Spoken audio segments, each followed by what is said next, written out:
కణమే కణమే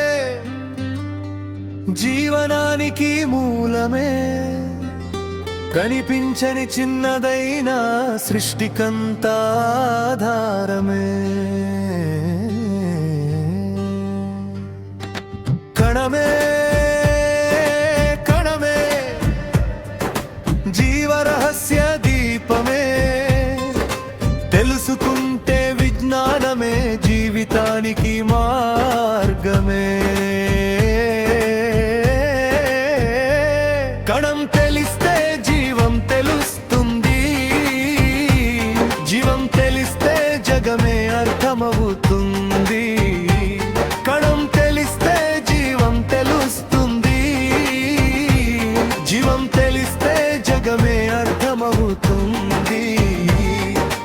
Robert Jacob కనిపెట్టిన మొదటి అద్భుతం, పార్క్ ముక్కలో చూసిన జీవన సత్యం, సిక్లైడెన్ ష్వాన్ చెప్పిన సిద్ధాంతం, జీవులన్నీ కణాలతోనే అన్న సందేశం. విచ్చో వచ్చి మరో మాట చెప్పెను, కొత్త కణం పాత కణం నుంచే పుట్టెనని తెలిపెను.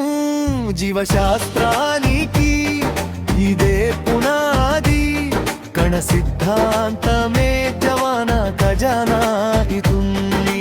న్యూక్లియస్ కణానికి నాయకుడయ్యే, DNA రహస్యాన్ని తనలో దాచే.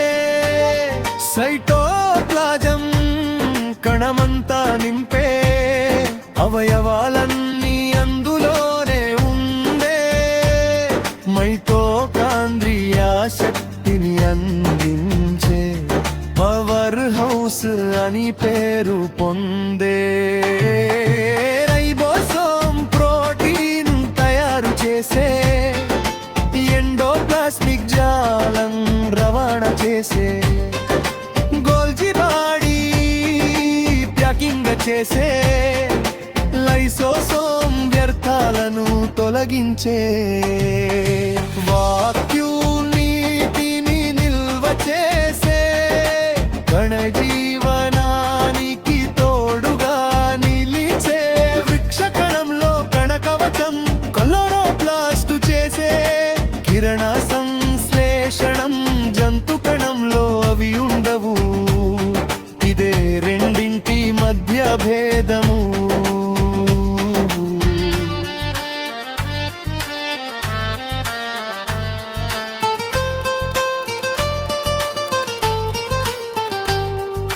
ప్రోకారియోట్ సాళల నిర్మాణం,